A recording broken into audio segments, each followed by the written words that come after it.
오늘 주님이 물으신다 네 번째, 나의 도움이 어디서 올까라는 제목으로 함께 말씀을 나눠보고자 합니다.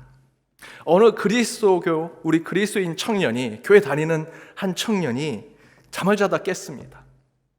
그런데 꿈을 꾸긴 꿨는데 하나님이 나타나셨고, 하나님이 어렴풋이 7이라는 숫자를 가리키는 것을 생각이 났습니다. 꿈속에 하나님이 7을 가리키셨구나. 그리고 바로 시계를 봤더니 7시 7분 7초였습니다. 왜 7이라는 숫자가 이렇게 가까이 느껴지지? 그리고 출근을 준비해서 밖에 나가 버스 정류장에 갔습니다. 그랬더니 77번 버스가 옵니다. 그리고 그 버스를 탔더니 7명의 승객이 앉아 있습니다. 하나님이 나에게 7이라는 숫자로 복을 주시려고 하나 보다. 그 버스를 타고 출근을 해야 되는데 그 버스를 타고 그대로 경마장에 갔습니다. 그리고 경마장에 들어갔더니 77번째 시합이 시작됩니다. 그리고 그 말들 중에 7번 말을 샀습니다. 하나님, 제게 7이라는 숫자를 주셨으니 오늘 이 7로 복을 주십시오. 어떻게 됐을까요? 그 7번 말은 7등을 해가지고 모든 재산을 날리게 됐습니다.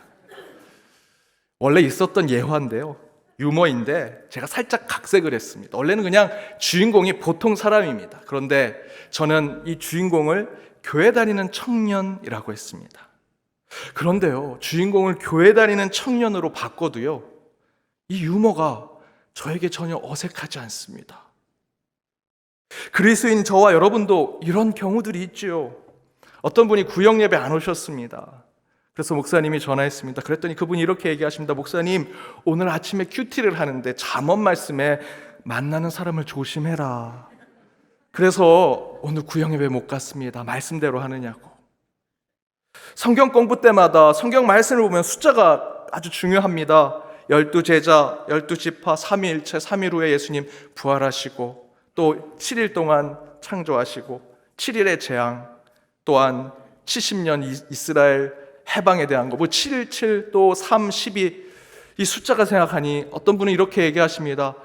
오늘 4일인데, 오늘 13일인데 이 숫자가 별로 마음에 안 들어요. 성경에서도 숫자가 중요하다고 하는데, 이런 분들도 계시고요. 어떤 분이 막 웃고 계십니다. 집사님 뭐 이렇게 좋으십니다. 목사님만 알고 계세요. 오늘 신문에 오늘의 운세를 봤는데 괜찮게 나왔어요. 여러분, 아니라고 하면서도 저와 여러분의 모습 속에 사실은 이런 기독교적이지 않은 모습이 있습니다. 이런 세속적인 세계관이 자리 잡고 있는 우리의 모습을 발견하게 된다라는 것입니다. 제가 가볍게 이런 이야기들을 말씀드렸지만 사실 이 이야기는 매우 중요한 저와 여러분의 세계관, 가치관에 대한 이야기입니다. 크게는 세상 속에서 살아가는 자들의 세계관, 그거에 대비해서 창조주 하나님, 그리고 그리스도를 나의 구원자로 믿는 자들의 세계관이 서로 완전히 다른 양쪽의 세계관이 충돌하는 그 세상 속에서 저와 여러분이 살아가고 있다는 것이죠. 구체적으로 말씀드리면 운명, 행운과 운세로 살아가는 세상 사람들의 세속적인 세계관이 있고요, 저와 여러분처럼 창조주 하나님의 섭리와 계획, 예수 그리스도의 도우심과 성령의 개입을 고백하는 그리스도인들의 신앙적인 세계관이 양쪽에 극명하게 구별되는 세계관이 우리 곳곳의 삶에 나타나고, 오늘은 바로 그에 대한 말씀을 나눠보고자 하는 것입니다. 이에 대해서 오늘 본문 시편 121편에서는 그 기자가 이렇게 질문하고 나아갑니다. 함께 읽어보겠습니다. 내가 산을 향하여 눈을 들리라. 나의 도움이 어디서 올까? 나의 도움이 어디서 올까? 저와 여러분의 인생의 삶 살아갈 때마다 그 고비를 넘어가게 하는 그 도움이 어디서 올까? 시시때때로 행운처럼 찾아오는 기회들, 귀인과 같은 사람들을 만나게 되죠. 도대체 그 기회와 사람들을 만나는 것은 어떤 경우에 그런 일들이 일어날까? 이에 대해서 세상 사람들은 그저 어쩌다 찾아온 행운과 같은 것이라고 말하기도 합니다. 올해의 운세, 주역에서 나오는 점괘와 같이 세상 모든 역사가 하나의 점괘로 돌아가는 곳에 운명과 같은 자연의 이치에 내 삶이 어디에 위치되어 있는지, 바로 그것이 내 인생이라고 세상 사람들은 얘기하죠. 아니면 그 반대로 오늘 시편 121편의 기자가 고백한 대로 내 안에 벌어지는 모든 일들, 모든 사건들, 만나는 사람들, 내가 산을 향해 눈을 들어보니 나의 도움은 천지를 지으신 여호와 하나님으로부터 오는구나 라고 고백하는 그 삶이 있을 수 있습니다. 어찌되었든 우리는 양쪽에 갈라진 선택지 가운데 한쪽의 길을 선택하며 나아가야 합니다. 행운, 우연, 운명이 지배하는 그 세계관의 삶을 살아갈 것인지, 아니면 하나님의 섭리, 하나님의 도우심, 하나님의 계획하심이 내 삶을 지배하는 그런 신앙적인 세계관을 붙잡고 살아갈 것인지 여러분 선택하셔야 합니다. 사실 제가 성도 여러분에게 이런 질문을 던지는 것은 바보스러운 것이지요. 적어도 당연히 오늘 이 말씀을 듣고자 이 성전에 또 온라인으로 예배 드리시는 분들은 후자라고 당연히 신앙적인 세계관을 붙잡고 살아간다고 말씀하십니다. 우연과 운명이 아니라 하나님의 섭리, 하나님의 도우심이 내 삶을 이끌고 있다라고 얘기하시겠죠. 그런데요, 제가 앞에서 세상은 우연과 운명으로 돌아간다는, 그렇게 생각하며 살아가는 세속의 사람들을 향해 아니야, 세상은 하나님의 섭리, 하나님의 계획, 하나님의 도우심 가운데 운행된다고 생각하는 기독교적인 세계관을 가진 사람들 속에서 저와 여러분과 같은 우리 그리스도인들이 난 세상에 속해 있지 않아, 그런 세계관을 살지 않아 라고 말하면서 실제로 우리는 그것을 동경하며 살아갑니다. TV 프로그램에 점을 봐주는 그런 예능이 있어요. 어느 날 교회 다니신 분들이 그 예능을 보고 얘기합니다. 야, 거기에 교회 다니는 사람도 나왔대. 관심이 있는 거죠. 나름 그곳에 동경하는 마음도 있는 것입니다. 초대교회 이교도들은 입으로는 예수 그리스도, 그 예수가 나의 구원자라고 얘기했지만 그들은 이교도 때 가졌던 경건의 모양, 삶의 형태, 자신들이 여전히 세속에서 가졌던 그곳에서 누렸던 문화를 그대로 초대교회에 가져와서 그 교회가 혼란과 어려움을 겪었었습니다. 지금은 아니냐? 아니요. 지금도 보이진 않지만 여전히 우리의 마음 가운데 그런 모습이 있다는 것이지요. 겉모양은 그리스도인이요, 하나님의 창조된 피조물로 살아가는 존재처럼 보이지만 실제로 주자학에서 얘기하는 점괘 가운데, 내 우주의 기운 가운데 나는 어디에 있을까 궁금해하며 살아갑니다. 나의 별자리, 내 생년월일, 내 운명과 같은 만남과 경험들이 내게 어떤 행운과 우연을 줄지 기대하며 살아가는 것이 때론 그리스도인 그 모습 가운데도 나타난다는 것입니다. 마치 로마의 신하 야누스처럼, 두 얼굴을 가진 야누스처럼, 지켈 박사와 하이드처럼 우연과 신의 섭리, 운명과 하나님의 도우심을 모두 두 손에 쥐고 살아가고 싶은 회색 분자와 같은 반쪽짜리 그리스도인들이 지금 현대교회에 너무 많습니다. 이런 우리의 모습을 보고 칼빈은 이렇게 얘기했습니다. 인간은 하나님을 제쳐둔 채 먼 산만 바라보며 고통에 대한 해결책을 찾아 멀고도 구불구불한 우회로를 돌고 있다라고 지적하죠. 분명히 우리의 도움, 우리의 삶의 방향, 우리가 만나는 모든 사람들, 때론 아프고 고통스러운 경험들과 사건들까지도 고개를 들어 먼 산과 그 하늘을 바라보면 우리를 도우시고 우리를 인도하시는 그 하나님 뜻, 하나님의 섭리를 그곳에서 발견할 수 있는데, 우리는 여전히 고개를 숙이고 이 땅의 운명과 행운과 우연을 계속해서 바라보면서 구불구불한 우회로에서 내가 살아갈 길을 찾아가고 있다는 것입니다. 따라서 저는 우리의 신앙이 두 갈림길에서 중요한 결정을 해야 된다고 생각합니다. 눈을 들어 산을 보며 나를 도우시고 인도하신 하나님의 섭리를 발견할 것인지, 아니면 어쩌다 마주친 운 좋게 주어진 기회와 경험들 속에서 행운이 깃든 우연스러운 일들의 인생을 붙잡고 우연스러운 세상의 모습이 진짜라고 생각하며 살 것인지 선택하셔야 합니다. 사실 우리 인간사에서 나타나는 고통과 아픔의 문제를 보면 그것이 세상의 운명이든 하나님의 뜻이든 별반 차이가 없는 것처럼 보일 때가 많지요. 우연히 지배하는 세상에서 고통받아 그 가운데 그 고통 소리를, 고함을 지르고 소리를 지르는 그 모습이나, 저와 여러분처럼 신앙인들이 보이지 않는 하나님께 교회에서 신음소리를 내고 하나님께 기도로 부르짖는 모습, 제3자가 보고 세상에 보면 똑같이 비참해 보이고요, 똑같이 불쌍해 보인다라고 얘기합니다. 그러나 행운과 하나님의 도우심과 계획, 운명과 하나님의 뜻과 섭리가 단 한 장의 얇은 배지장의 차이밖에 느껴지지 않더라도 반드시 우리 믿음의 사람들은 그 얇은 배지장과 같은 차이점, 구별점을 세상에 드러내는 자들이 되어야 한다는 것이죠. 겉으로 볼 때는 얇은 종이 한 장의 차이에 차별점과 구별점이 없지만 우리는 그 차별점을 세상에 드러내는 자가 되어야 합니다. 여러분, 그게 신앙이고요, 그게 그리스도인의 삶입니다. 그렇다면 우연과 행운, 그 반대편에 있는 하나님의 섭리와 뜻에 아주 미묘하지만 분명히 구분되는 그 분명한 차이점을 우리는 신앙 가운데 어떻게 나타낼 수 있을까? 저는 두 가지로 살펴보고자 합니다. 첫 번째는 하나님의 섭리와 도우심은 영적인 기울기와 같다라는 것입니다. 하나님의 도우심은 영적인 기울기처럼 받아들여야 한다. 여러분, 세상의 행운, 세상의 운명, 세상의 우연이라는 그 세계관은요, 제가 생각할 땐 두더지 게임과 비슷하다고 생각합니다. 여러분, 두더지 게임 뭔지 아시지요? 해보신 적 있을 겁니다. 언제 어디서 이 두더지 머리가 나올지 모릅니다. 불쑥 두더지 머리를 내밀면 그거를 망치로 때리는 것입니다. 이와 비슷하게 우리의 인생도 언제 어디서 두더지가 머리를 불쑥 내밀지 모르는데 우리는 기다렸다가 아주 운 좋게 바로 앞에 있으면 바로 때릴 수 있고요, 또 망치를 이쪽에 대고 있을 때 이쪽에 뛰어나면 거기에 때릴 수 있는 그런 인생을 사는, 그런 운명과 우연과 같은 인생을 사는 것이 세상이 얘기하는 두더지 게임과 같은 삶이라는 것이죠.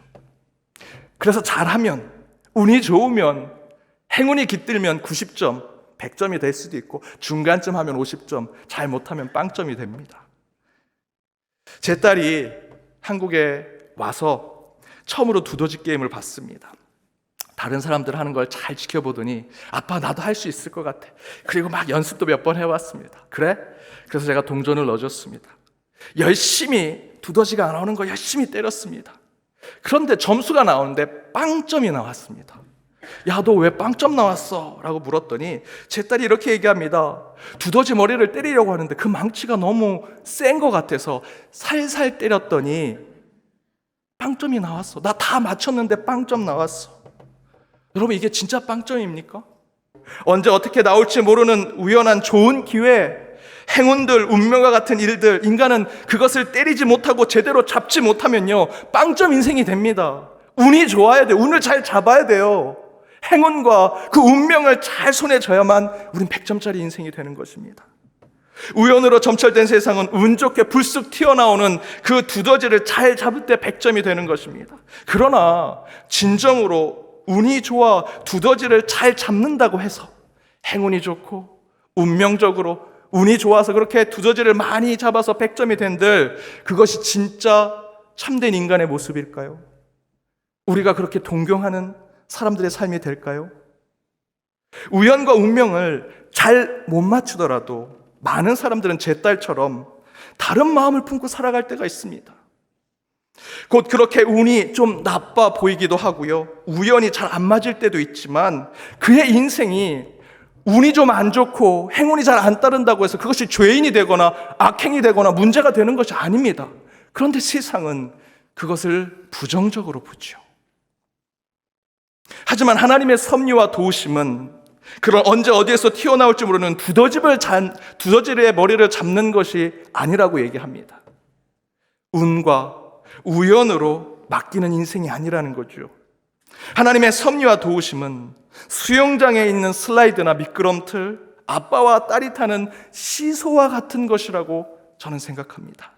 정확하게 얘기하면 한쪽에서 다른 한쪽으로 흘러가게 하는 기울기가 나타나는 것, 그것이 하나님의 섭리, 하나님의 도우심입니다. 기울기, 시소, 미끄럼틀, 슬라이드, 이런 특징은요, 한쪽에서 다른 쪽으로 흘러간다라는 특징을 가지고 있습니다. 곧 하나님의 섭리, 하나님의 도우심, 하나님의 계획은 어느 한 방향으로 흘러간다는 것이죠. 하나님의 섭리, 하나님의 계획은요, 신학적으로 얘기하면 방향성이 있는 것입니다. 세상이 얘기하는 세상의 우연의 세계관은 어떻습니까? 방향이 없습니다. 언제 어디서 두더지가 나올지 모릅니다. 그러나 하나님이 저와 여러분을 지키시고자 하는 그 하나님의 섭리, 하나님의 계획하심, 저와 여러분을 도우시는 그 하나님의 마음은요, 방향이 있습니다. 왜 그렇게 하셨는지, 그리고 어디로 우리를 이끄시려고 하는지, 그 하나님의 도우심과 섭리에는 목적이 있다는 것이죠. 이처럼 한쪽에서 불완전한 우리의 인간의 모습이 있다면 다른 한쪽에는 완전하신 하나님이 무게중심이 되어주셔서 불완전한 우리 연약하고 나약한 인간은 무게중심이 된 하나님께로 흘러가는 존재가 될 때 그 가운데 하나님의 도우심, 하나님의 섭리를 우리가 깨닫게 되어라는 것입니다. 따라서 저와 여러분이 기도하지요. 여러분 왜 기도하십니까? 바로 이 기도가 영적인 기울기를 만들고자 하는 기도입니다. 하나님의 섭리, 하나님의 도우심, 하나님의 뜻하심과 계획하심을 깨닫고 받아들이고자 한다면 우리는 기도를 하는 자들이 되어야 합니다. 그런데 여기서 이 기도는 하나님과 나 사이에 영적인 기울기를 만드는 것이죠. 그래서 우리가 기도하면 우리는 우리의 부족함, 연약함, 나약함, 두려움, 걱정, 근심, 때로는 내 죄악을 고백하는 회개 기도를 통해서 기울기를 만들고 그 기울기에 따라 흘러가는, 그리고 하나님께로 나아가는 우리의 모습을 발견하게 됩니다. 그 가운데 그 영적인 기울기가 만들어지면 하나님의 도우심과 섭리하심은 우리의 기도를 통해 기울어진 영적 기울기를 통해 우리에게 환난을 명쾌하시고 영혼을 지켜주시며 우리의 삶을 영혼까지 보호해 주시는 하나님의 계획을 더욱더 발견하게 됩니다. 사랑하는 여러분, 우리의 도움은 하나님으로부터 옵니다. 믿으십니까? 그러나 그 하나님의 도움을 받기 위해 우리는 기도해야 합니다. 여러분이 기도하면 교만했던 우리의 자리가 내려가고 그 영적인 기울기 가운데 하나님이 무게중심이 되어주셔서 우리의 죄악은 그쪽으로 흘러가 주님이 모든 것을 속죄해 주시고 하나님의 은혜와 긍휼이 우리에게 흘러오는 것, 그것이 하나님의 섭리요 하나님의 도우심입니다. 그리하여 그런 하나님의 도우심 가운데 저와 여러분이 기도함으로 여러분의 삶이 하나님께로 기울어져 하나님의 은혜와 복을 충만히 받는 저와 여러분의 삶이 되기를 주님의 이름으로 축복합니다. 두 번째는 하나님의 도우심은 가파른 산길의 밧줄과 같은 것 또는 계단과 같은 것이다. 현진건의 운수 좋은 날이라는 소설이 있습니다. 이 소설에 보면 주인공이 아픈 아내를 병간호하고 있습니다. 그런데 그날 일을 나가야 되는데 아내가 오늘은 나가지 말라고 얘기합니다. 근데 그동안 돈을 벌지 못해서 운이 나빠서 돈을 못 벌어서 오늘 나가야 된다고 나가지 말라는 아내의 뜻을 만류하고 밖에 나갑니다. 이 인력거를 끄는 일을 했는데 그날따라 손님이 많습니다. 운이 너무 좋다. 오늘 행운이 따르는구나. 손님을 많이 맞이했습니다. 마지막 이제 퇴근을 해야 되는데 또 손님이 와서 돈을 더 준다고 합니다. 그래서 그 손님까지 태워다 주면서 오늘은 운수가 좋은 날이다 생각하죠. 그리고 집에 가면서 술을 또 한잔하고 그동안 아내에게 하지 못했던, 아내가 그렇게 좋아했던 설렁탕 한 그릇을 사가지고 갑니다. 그런데 집에 갔더니 아내는 이미 죽어 있었습니다. 그 모습을 보고 주인공은 마지막 그 소설의 대사에 이렇게 기록되어 있습니다. 설렁탕을 사다 놓았는데 왜 먹지 못하니?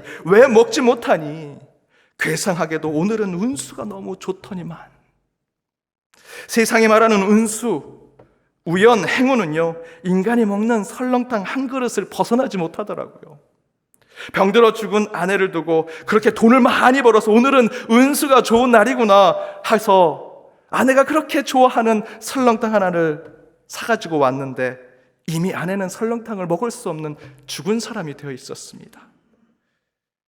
그때 이 주인공이 왜 먹지 못하니 라고 한탄하는 이 모습이 저와 여러분 우리 인간의 실존을 보여주는 것 아니겠습니까? 여러분, 이처럼 우리 인간은요, 이 세상의 운명과 같은 굴레를 벗어날 수 없는 존재입니다. 저와 여러분은 절대로 하나님이 될 수 없는 존재지요. 이 세상을 살아갈 때 고통과 아픔을 겪을 수밖에 없습니다. 늘 높은 담장이 우리 앞에 있고요, 그거를 뛰어넘지 못해서 늘 내 자신을 자책하고 고통과 아픔 가운데, 한계와 유한함 가운데 슬퍼하며 살아가는 것이 우리 인간의 실존입니다. 지난주에 조영기 목사님이 돌아가셨습니다. 불같은 영적인 지도자셨는데 아프시고 병드시니 90을 살지 못하고 돌아가셨습니다. 인간은 절대로 누군가의 도움 없이는 우리의 이 인간의 험난한 인생길을 갈 수 없습니다.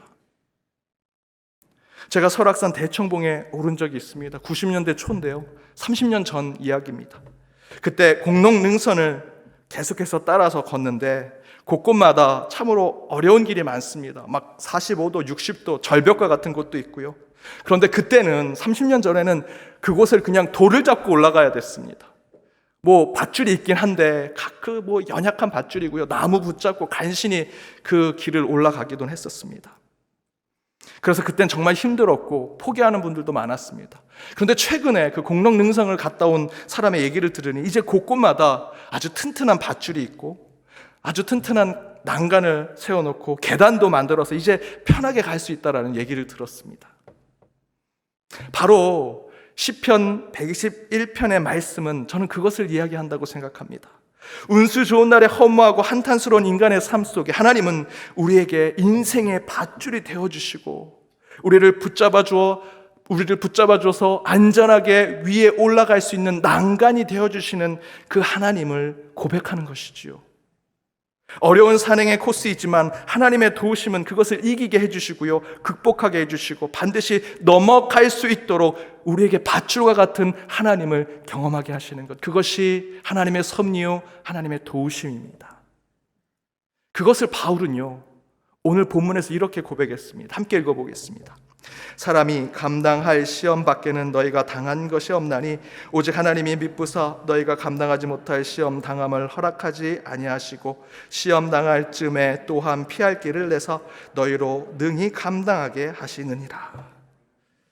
하나님은 그의 백성에게 감당할 시험을 주십니다. 저와 여러분에게 여러분 살아가는 인생 참으로 뛰어넘고 이겨내기 힘든 것들이 너무 많죠. 그런데 그때마다 바울이 우리에게 고백한 것은 하나님은 우리에게 감당할 만한 시험만 주신다. 처음 보기에는 뛰어넘을 수 없을 것 같고 넘어갈 수 없을 것 같지만 오늘 시편 121편의 기자처럼 저 산을 향해 그 너머에 계신 하나님을 보고 내 도움이, 나를 이길 수 있는 힘이 그 너머에 계신 하나님으로부터 온다라고 고백한다면 그 앞에 있는 것 여러분 감당할 만한 시험이 될 것입니다. 사랑하는 여러분, 인간사 세용지마라고 합니다. 좋을 때 나쁠 때 있지요. 하지만 우리는 그런 오르락내리락하는 인간의 삶을 단순히 운명과 우연에 맡겨서는 안 됩니다. 저와 여러분과 같은 하나님을 믿는 자들은 우리의 삶이 오직 하나님의 도우심, 하나님의 계획하심, 하나님의 섭리하심 가운데 이루어지고 만들어져 가고 있는 것을 고백하는 자들이 되어야지요. 하나님은 결코 우리 믿는 자들에게 감당하지 못할 시험을 주지 않습니다. 하나님은 우리를 반드시 그것으로부터 이겨내게 하시고 극복하게 하실 것입니다. 우리 앞에 넘지 못할 절벽 그리고 장벽이 있을지라도 반드시 그 산을 향해 눈을 들어 볼 때 하나님이 우리를 돕고 계시는구나, 나를 계획하신 삶을 내게 보여주고 계시는구나 라는 것을 고백할 때 우리는 그 절벽과 그 장벽을 뛰어넘을 수 있습니다. 그 말은 곧 지금 저와 여러분이 경험하고 있는 이 코로나 시대, 사람들은 다 이 시대를 우연으로 또 어떤 운명과 같은 것으로 설명하지요. 그러나 하나님을 믿는 저와 여러분은 이것이 우연과 운명으로 이루어진 시대라고 생각하면 안 됩니다. 반드시 이 시대에 하나님은 저와 여러분에게 구원의 밧줄을 내려 그 가운데 생명과 안전으로 지켜 보호하여 주시리라 믿습니다. 세상은 그것을 우연으로 운명으로 이겨내려고 할지 모르지만 저와 여러분은 하나님이 계획하고 계시고 이미 준비하신 곳으로 나아가는 자들이 되리라 전 믿습니다. 그런 주님의 섭리하심, 주님의 도우심, 주님의 계획하심을 늘 마음에 품고 하나님의 도우심으로 한 주 승리하시는 저와 여러분이 되기를 주님의 이름으로 축복합니다.